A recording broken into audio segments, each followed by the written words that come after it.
A hora é agora. Reflexões, planos e ações para estimular o crescimento do Brasil.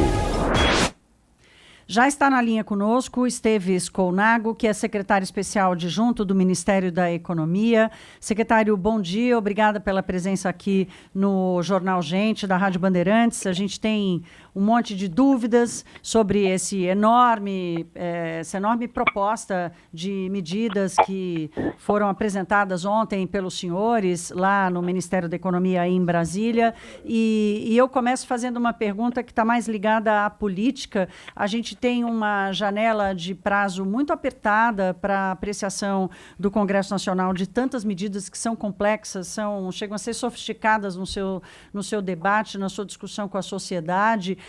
Como é que os senhores estão enxergando aí o cronograma de avaliação e votação dessas propostas todas no Congresso Nacional? Afinal de contas, só de proposta de emenda à Constituição são 3, né, que demanda um voto bastante qualificado.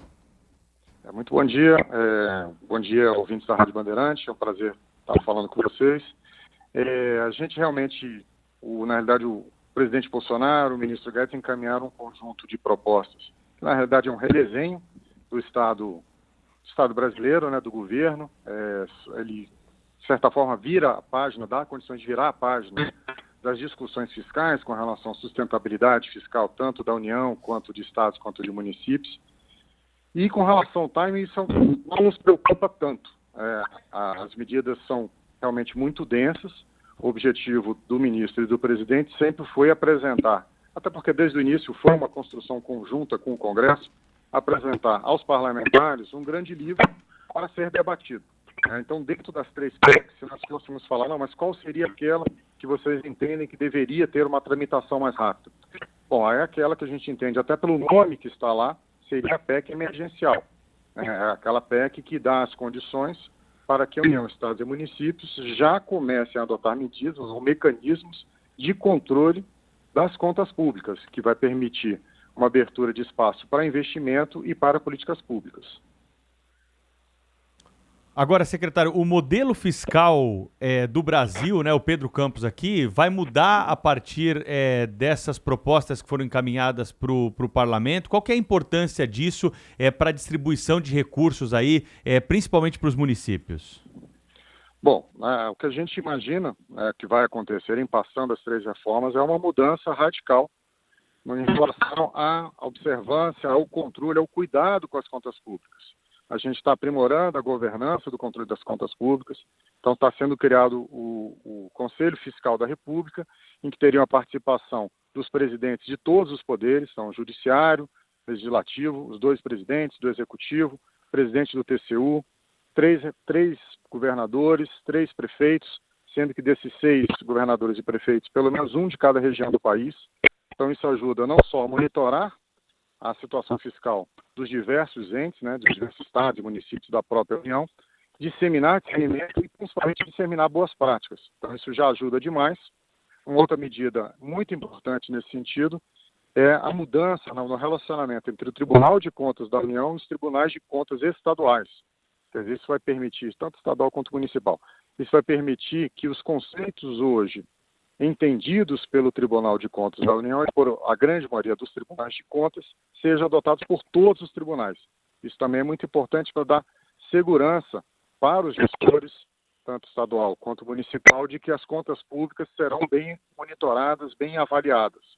Com relação à distribuição de recursos, que a gente vê como um grande fortalecimento da federação, a gente está imaginando que nos próximos 15 anos, 400 a 500 bilhões serão a União vai abrir mão, né, de certa forma, vai disponibilizar aos estados e municípios dos recursos que virão dos royalties e da participação especial nos campos de petróleo. Então, é uma forte injeção de recursos aliada a uma melhoria de governança no controle das contas públicas. Esteves, Então, realmente é uma mudança de paradigma. Esse dinheiro que o governo federal promete injetar de 400 a 500 bilhões em estados e municípios nos próximos anos. Que tipo de controle pode ser exercido para impedir, por exemplo, que um estado aplique esse dinheiro de maneira indevida, como aconteceu, por exemplo, com o Rio de Janeiro em anos anteriores, quando houve aquela explosão dos royalties do petróleo, e depois, quando a água da represa baixou, a gente descobriu um monte de carcaça lá dentro. Como evitar que isso aconteça de novo? Pois é, o problema dessas receitas de petróleo é porque elas podem variar muito ao longo do tempo, tanto por causa da variação do valor do dólar, né, quanto pela variação até do valor do próprio petróleo. Então ela carrega alguma flutuação inerente a ela. Então o recurso é muito grande, mas ela carrega uma flutuação. Então, dado esse motivo, a gente vai proibir, já está proibido, que ele seja utilizado em despesas com o pessoal. Então, quer dizer, aquilo que já foi liberado para estados e municípios, ou foi prometido para eles no leilão que está acontecendo hoje, já tem essa limitação. Quer dizer, eu não posso pagar pessoal. O que é o ideal? O que a gente espera que seja feito com esse recurso? Melhorias de investimento, né, para dentro do município, melhoria do saneamento, melhoria de políticas públicas, mas não a criação de despesas obrigatórias. Quer dizer, não se espera contratação de mais pessoas, aumento de pessoal. Por quê? Porque se essa receita diminui, o Estado ele fica com a dificuldade de cumprir com as suas obrigações. Então, essa linha mestra vai ser seguida e o Parlamento está muito alinhado com isso. Esteves, a questão de saúde e educação. É claro que a possibilidade de se decidir se vai mais dinheiro para a educação ou para a saúde, muitos políticos experientes lembram que saúde dá mais voto. Investimento em saúde, se abre um posto de saúde, a possibilidade de comprar ambulâncias para o município, etc., a educação aparece menos. Então, primeira pergunta, há possibilidade de uma distorção?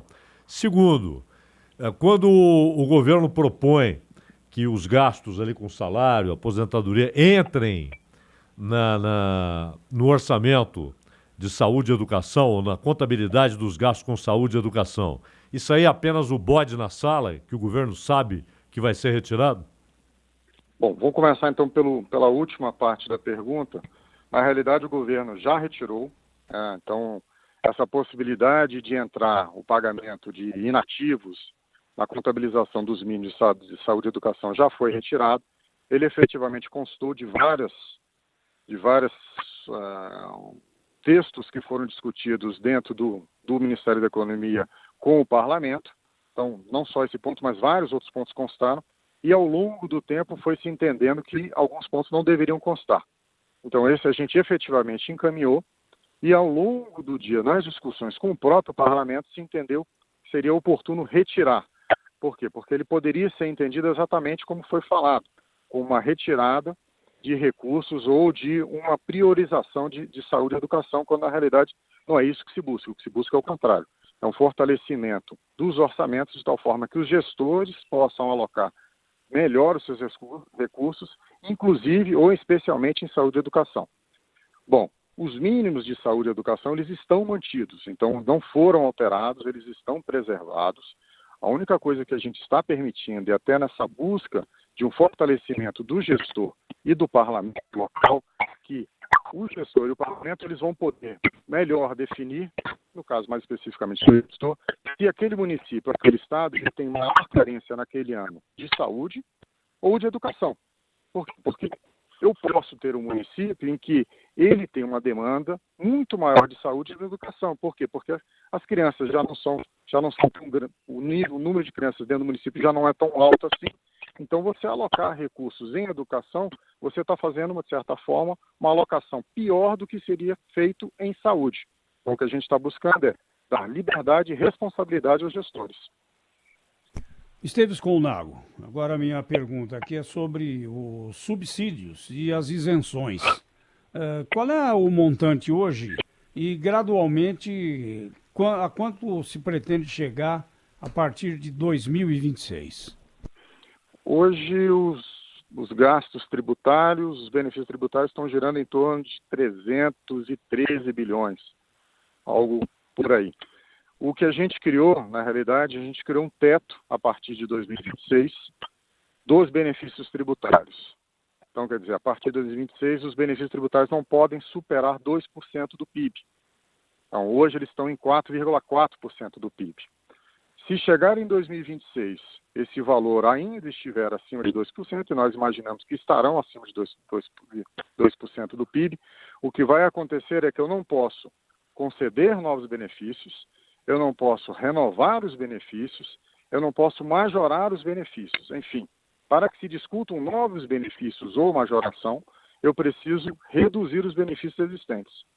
Então, há algo muito parecido com o que foi feito no teto dos gastos. A gente está levando a sociedade a rediscutir os benefícios que existem. Se eles estão bem alocados, bem concedidos, se nós poderíamos fazer coisas melhores com esses benefícios. Enfim, então não há uma redução, uma obrigatoriedade de redução. O que existe é, a partir de 2026, um teto para os benefícios. E os recursos de emendas parlamentares caem? O que a gente fez dentro dos gatilhos, né, dentro dos mecanismos de ajustamento das contas fiscais, foi que as emendas parlamentares impositivas, elas não crescerão se for entrado ou estado de emergência ou a PEC emergencial passar, eles não crescerão por 24 meses. Então ele deixa de ter a correção inflacionária por esse período, que é um período de emergência, é um período de ajuste das contas. Secretário, Thaís aqui de novo, eu sei que o senhor é super envolvido aí com a reforma administrativa, essa do RH, né, que a gente chama do Estado, desde o governo Temer, o senhor fez um levantamento quando estava lá no planejamento, da quantidade de carreiras, dessa coisa da progressão dos salários e das promoções, enfim. Semana que vem está prometido, então, a apresentação vai ser uma PEC, vai ser um projeto de lei dessa próxima etapa de reforma do Estado?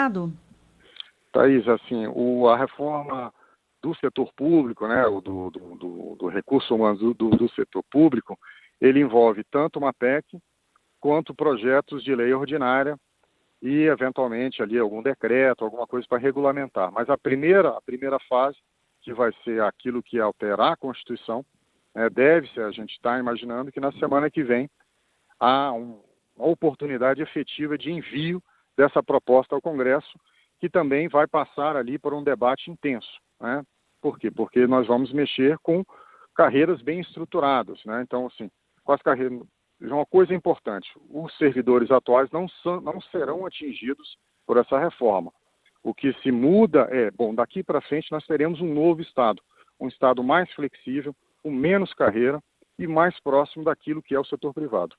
Agora, secretário, para encerrar da minha parte aqui, é claro que do ponto de vista político é muito difícil, até porque ano que vem tem eleição municipal, o Congresso tem seus compromissos, mas seria muito importante para o país rediscutir mesmo a existência desses municípios com até 5 mil habitantes e que não tem sequer 10%. O governo não está estabelecendo como régua 100%, 90%, 80%, mas 10% de receita própria para continuar vivendo com as próprias pernas, não é, secretário? O objetivo desse dispositivo, nessa reformulação do Estado, é exatamente isso. É a gente discutir com o parlamento e a sociedade para saber se um município cuja arrecadação é menor do que 10% daquilo que ele tem, quer dizer, ele é um município completamente dependente de receitas ou da União ou do Estado. Se realmente convém manter ele como município, até para saber se há condições de gestão daquele município. Será que aquele recurso que hoje vai para o parlamento local, para a prefeitura local, não poderia ser melhor alocado ali em saúde, em educação, em saneamento, enfim, investimentos? Quer dizer, eu acho que é importante ter esse tipo de discussão e, ao final, ter uma federação mais forte. Ouvimos aqui o secretário especial adjunto do Ministério da Economia, Esteves Colnago. Secretário, muito obrigada pela sua participação aqui, esclareceu bastante muitos pontos dessa proposta ousada, né, que o governo apresenta agora para uma reforma do Estado. Obrigada e um bom dia para o senhor. Eu que agradeço, muito bom dia.